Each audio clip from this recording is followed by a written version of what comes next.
This session explores a power shift from prescription-based care to the lifestyle-driven wellness. To see this meaningful conversation, we have two distinguished moderators. Dr. Vishruth Palaniappan, Medical Head, Lakshmi Hospital and TVS Group, Madurai. Mr. Rajarajan S, Group COO, Alluri Sitarama Raju Academy of Medical Sciences. May I invite our moderators onto the stage, please? And now coming to our speaker, the much awaited, a specialist who brings global expertise in both gastroenterology and lifestyle medicine, and a powerful social media influencer with a huge fan following, one standing right next to me. Please join me in welcoming Dr. Pal Manickam, gastroenterologist and lifestyle medicine diplomat, USA. Dr. Pal represents a new era of healthcare where we move beyond prescriptions and empower patients to take charge of their own health journeys. With that, I invite our moderators and speaker to please take the session forward. Ladies and gentlemen, in healthcare, three things are certain. Patients Google before coming to us. They don't follow diet after going, and they blame us in between. And in this beautiful chaos came a doctor who didn't confuse patients. He just started giving clarity to the patients. He made them understand, and not with heavy prescriptions, not with complex jargon, but with humor. That kind that makes you laugh and then rethink your dinner or the lunch today. While we all mastered medicine, he mastered something different, and that is what is practice, which is the human behavior. But what's remarkable is this wisdom isn't new. It's something in our roots. It was told centuries ago in our own land. So I'll take the honor to introduce this with a Tirukural. Marundena vendavam yakkaikku arundiyadu aatrathu potri unin. If we eat right, we need no medicines. Unave marundu. That's the same thing what even Tirumular in his Tirumandiram had said this. Unave marundu, marunde unavu, unavinai murayaga unin, noi varadu. Unavinal noi, unavinal neekum, unavinai arindar udal kaakum. And today we have somebody who has brought in millions and millions of people into this healthy lifestyle practices. Now let's take a quick look at this journey of his. May I have the video, please?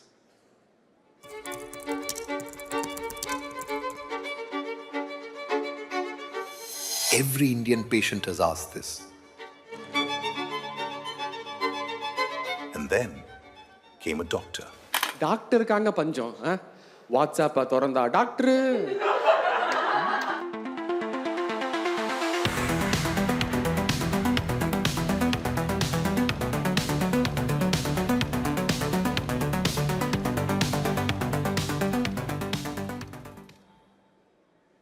He didn't just educate us, he made us laugh. But behind the jokes was a turning point. A doctor who faced his own health crisis and chose change. He didn't just inform, he connected. From breaking jokes to fixing journeys. Dr. Pal, where medicine meets meaning.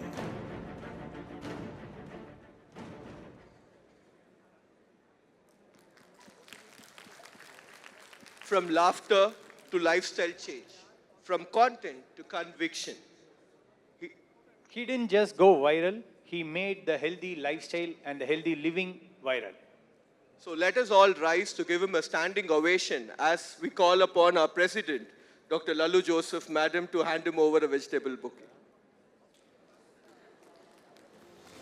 So Dr. Ilan, Dr. Satish are flanking our president.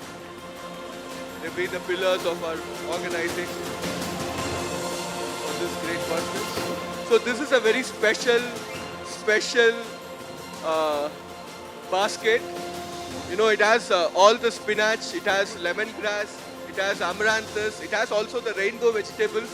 the radish, the carrot, and, you know, the colors, the balance, all that what Dr. Pal stands for and has been talking. And it's such a pleasure that we put together in a nice earthen pot and handing it over to him. Thank you very much, sir. Thanks for accepting this from us. And continue your good work on this.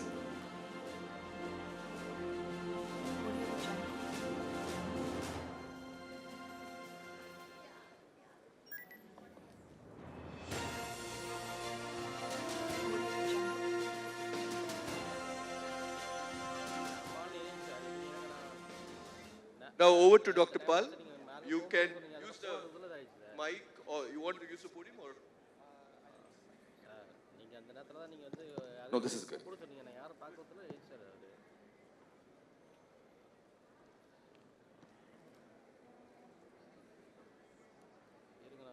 Check, check, check.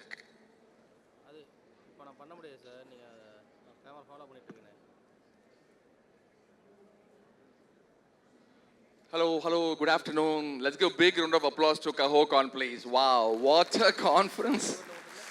Oh my God. To be honest, I didn't know much about CAHOCON before, but the more and more I heard about it, I read about it, wow, what a start, what an inspiration, and this is exactly what a patient needs.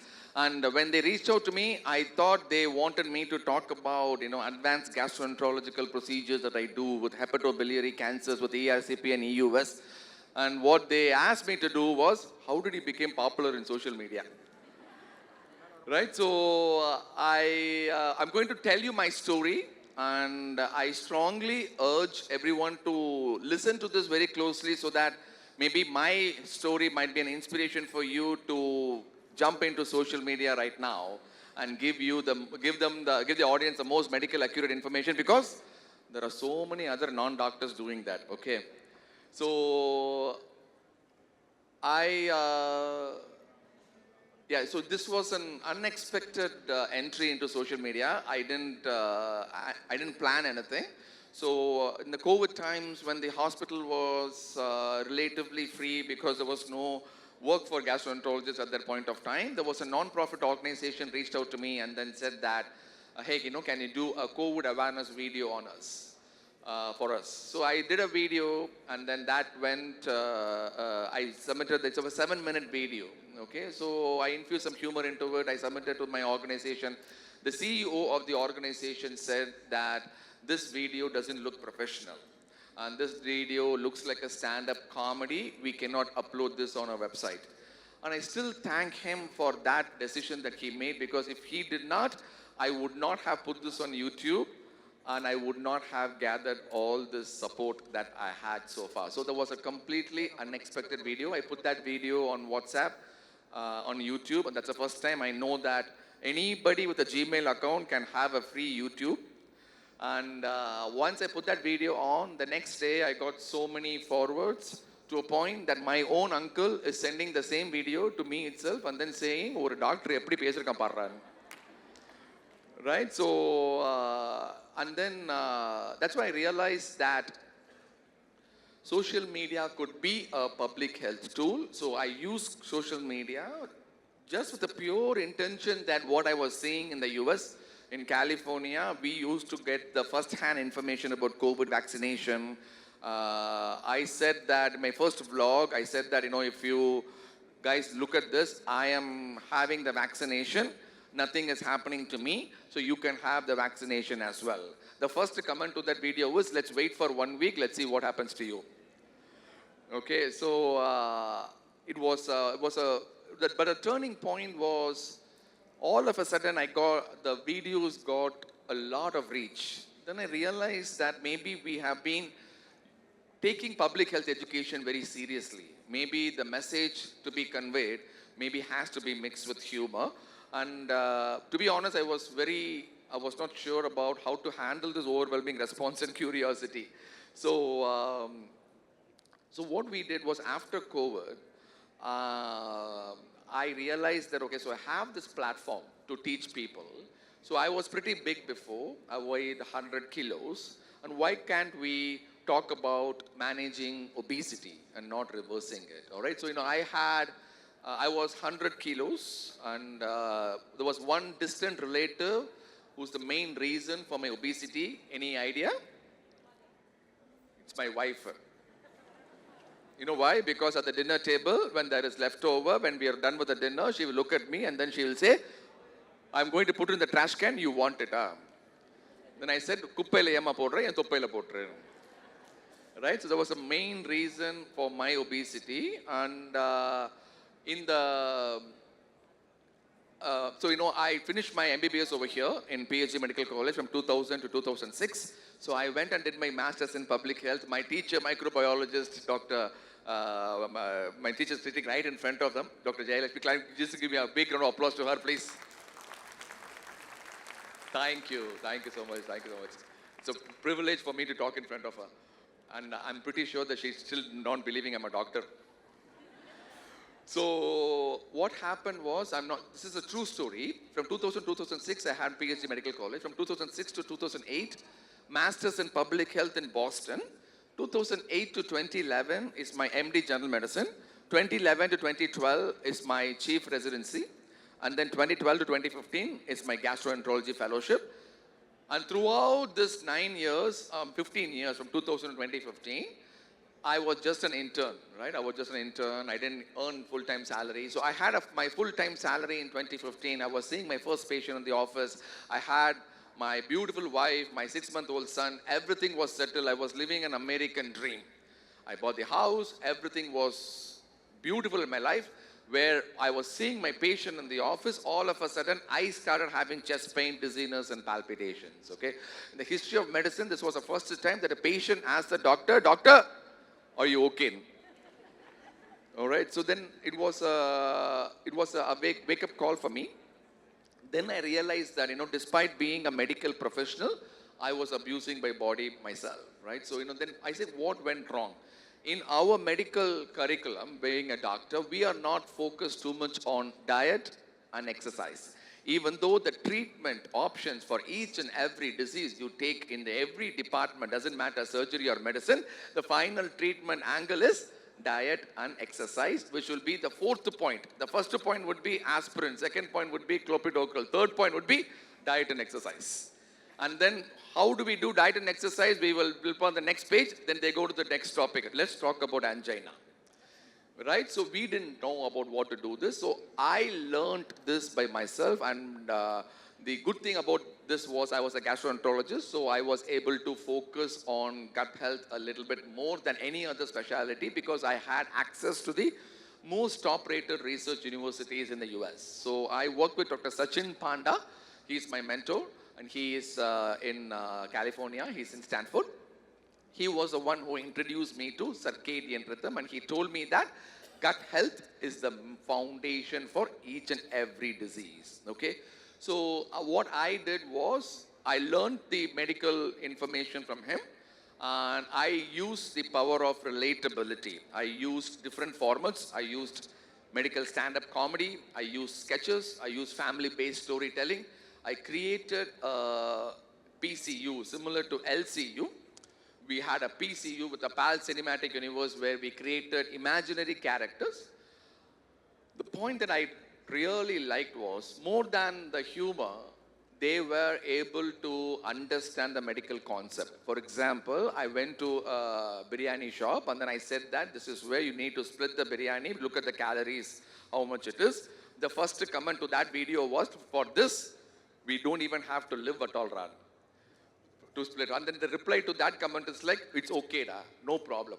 You know, if you want to live, the quality of life is the most important thing. So then I understand that people were able to relate to it on both sides. Okay, so there was a significant amount of controversy surrounding this as well.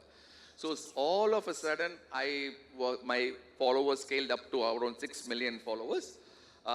Combining all social media platforms, I have close to 7 million followers right now. 7 million followers. More than 95% of them are my patients. Before going into the operating table, I clip the surgical knife at the belly button and then say, sir, please hit the bell button. Right? So, at that point of time, I realized that, I was a full-time gastroenterologist in California. And I absolutely love this public health education because when I visited India, when a person hugged me from the airport and then said that because of you, I lost 10 kilos, that made a significant impact in me and said that, okay, so whatever I'm doing in California is working here in Chennai. So then I realized that I got more interested in lifestyle medicine. I realized that, to be honest, all the corporate hospitals sitting over here, it's the truth. It may not go well along with you, but the truth is our healthcare system is rigged. Okay, not only in India, in the US as well. The healthcare model is focused mainly on treatment and not on prevention. Okay, so for example, how I see treatment right now is that we are all a car mechanic. A patient is coming with his car and the car is getting damaged and you know that the engine is not working well, but we are fixing the flat tires and then we are sending the patient back and you know that the car is going to come right back to you. Okay, the oath that we took and as a Hippocrates oath is we say, please do no harm. The second thing is we need to make sure that we address the disease at the root cause level and make sure the patient does not come back to the hospital. Right? So that is where the real treatment is. That is where the satisfaction of being a physician comes across. For that, the most important thing is not only medications. Along with medications, you have to prescribe lifestyle medicine. And the most important change I hope that you guys adapt after this conference is that on your prescription, before writing any medications, the first prescription should be lifestyle change. Sleep, stress management, physical activity, diet should be the first treatment. Second, you can go with medications. Yes, allopathy is very important. Medications play a major role, but that is not the only way to treat patients. Right now, we are in this big conference. We are talking about patient quality, and the patient quality should start from the doctor treatment prescription pad. Okay, so what I did was, this is what I love to do. So I created a clinic in my hospital. It's called Preventive Gastroenterology. It's called New Me Clinic. It's a virtual clinic.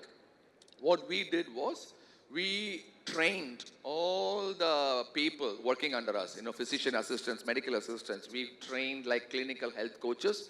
We hired psychologists, we hired psychiatrists, we hired nutritionists, fitness sleep specialists, mindfulness experts, and we put together a 90-day structured transformation program in California. Okay, so what this is, for example, a patient goes to an endocrinologist for a diabetes checkup. They prescribe metformin, but in addition to metformin, they will refer that patient to us for the New Me method of structured clinic. Okay, so what immediately happened was that patients were taught that there is no quick fix. There is no shortcuts. You will have to put your effort, but with a good team and with a good guidance, we will be able to decrease the effort by 50%. That is what we exactly did. There was significant amount of improvement in the metabolic markers, mental health. Only at that point of time, I realized that lifestyle medicine plays a major role right from your PCOS, hypothyroid, fatty liver, diabetes, hypertension, cholesterol, every non-communicable diseases, lifestyle medicine is the way to go. So then we realized that, so this is working. Okay, we started with 25 patients in California. And then we opened up the clinic to virtually 200 patients. So now we have 1,000 patients all over the world, and the results are absolutely phenomenal, and we are publishing like right and left in all these lifestyle medicine journals.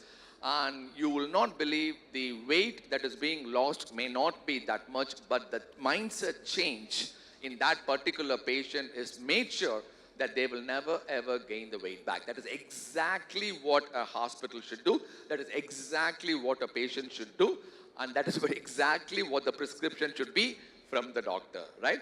So I am I'm very amazed by the lifestyle transformation that I give to my patients. So what we are deciding is to create this virtual program as a physical space in Chennai as well. And I have cut down my practice in California to part-time. And then I have coming here, we have moved to Chennai. My kids are going to school in Chennai. My wife is here in Chennai. And this is my way of giving back to the community. I strongly believe that if this is way, it's two worlds, one mission, bridging systems of care. I do clinical gastroenterology in the US. I am an advanced gastroenterologist. Again, I deal with hepatobiliary cancers. Okay, I do advanced endoscopic procedures, and I'm here to tell you that the satisfaction that I get by treating lifestyle medicine for my own Indian patients will never even match a patient that I saved from a advanced hepatobiliary cancer. That is my opinion. Dual approach, singular goal, better patient outcomes. So what is the purpose of this call? I think this is the right time to rethink quality in healthcare. Are we truly delivering quality care? There are so many amount of booths that has been dispersed throughout this conference, right? Every time what they come in, what they say, oh, we have come up with a new stent. We have come up with a new robotic device. We have come up with a new operating bed, right? Has anyone has a booth which says that we have come up with a new, beautiful, healthy food at a much affordable price that we can give it to the patient? Or we can have a patient structure program to change the lifestyle. That is where the focus should be on. So I'm going to tell you about this story, and I'm going to close my talk. This is a real story. A 28-year-old, newly married, 1-year-old baby. He was working in Tesla in California. And you know Tesla, they just make sure that they extract blood out of you. They do pay you well, but every money is equal to 1 drop of your blood. Okay? So we said that, okay, so you have fatty liver, you have high cholesterol. He came to me because he was a follower of my channel. He drove all the way from San Francisco to Sacramento. And I said, these are all the things that you should do. We had a plan. We took to the insurance. Insurance said that there is nothing involved over here except for patient behavioral change. We will not cover this plan. So he said, I will do it by myself. Nothing worked. Follow-up didn't happen. He developed a massive heart attack 9 months later. He was in ICU, ventilator, fighting for life. We pulled everything, even the ECMO support from the Stanford University, and we were able to make him live.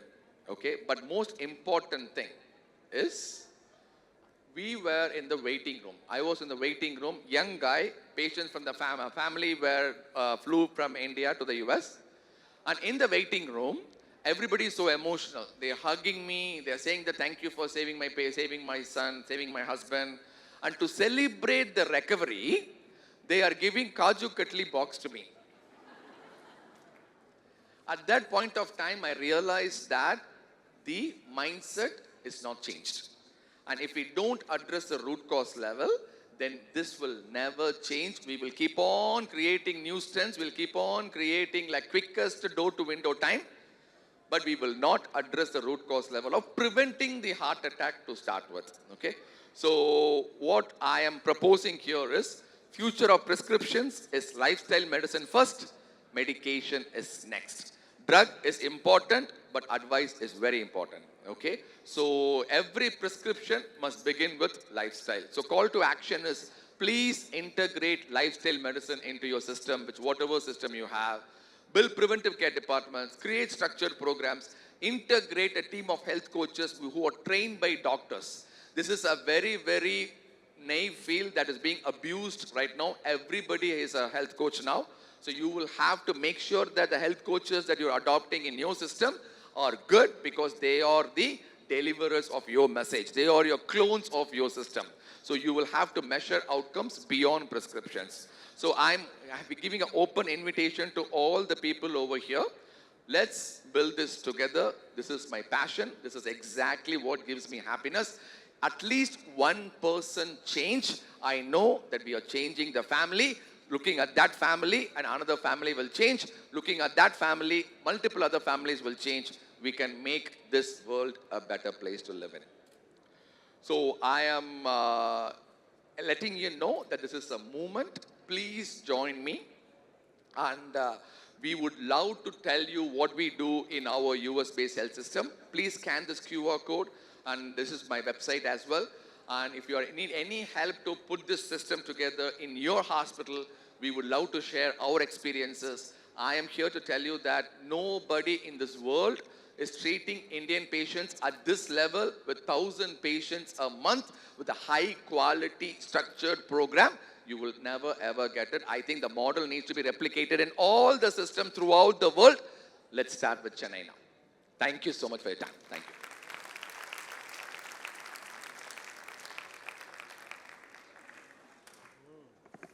We love to listen to you the whole day, sir. Thank you so much for coming.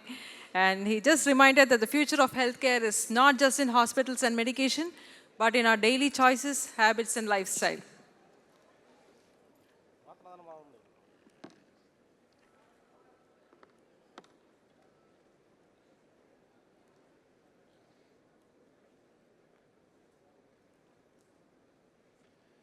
Wow, half of the crowd is so inspired. We are able to see that. And when sir was putting up that QR code, people were eagerly taking a picture of it. So nice to see that. But I know that at least few people are waiting and reconsidering for the lunch time as well. Anyways. No, that was absolutely fantastic, Doc. And it was not just a talk, it's lifestyle that you spoke about. And that revelation that you're going to have something given back to the community is something which we all appreciate. And that is also the underlying thing which we as CAHO do. We give it back to the community. This is a completely volunteer movement. All these people over here have come for that patient safety, that change in healthcare that which we all dream of. And yes, it was also a full audit of what we're going to eat and what we're not going to eat henceforth. And for me today, just salad. Chef was right there. Only salad, please. So when we are walking towards the lunch, I think two voices will be hearing inside us. One is our old habits and our old usual eating habits. Another is Dr. Pal, who's been teaching the healthy eating practice and the reverse banana leaf practices as well. Yeah, so just before we take that decision, I should also share something in Hindi. Because we've always been talking Tirukural and Tirumandiram and stuff. So, Jaisa an, Vaisa man. Jaisa man, Vaisa tan. Shuddh an se Shuddh vichar. Or Jeevan bane mahan. So, meaning, as is the food, so is the mind. As is the mind, so is the body. Pure food creates pure thoughts and a meaningful life. Exactly what you have been reverberating all through your videos. So, and that's what we all experienced today. Not just information alone, it was about transformation. Yeah, and so as you head for lunch, ensure that your plate is having more. Sir, you want to say more? Fiber. More fiber, more colors also? Rainbow. Rainbow colors and slightly less regrets, maybe? Yeah, for life, yeah. And thank you so much, sir, for coming all the way from California to CAHOCON till Chennai. So it means a lot to us. I think we all enjoyed the session. And to remind us, eat healthy, live happy. And ladies and gentlemen, let's once again rise and put our hands together for this great man, the witty gut man, as he is called. Thank you very much, sir. Thank you, thank you. So much, sir. May I ask the leadership team to come for a pic on the CAHOCON? Tamil Nadu leadership team and the CAHO leadership team.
and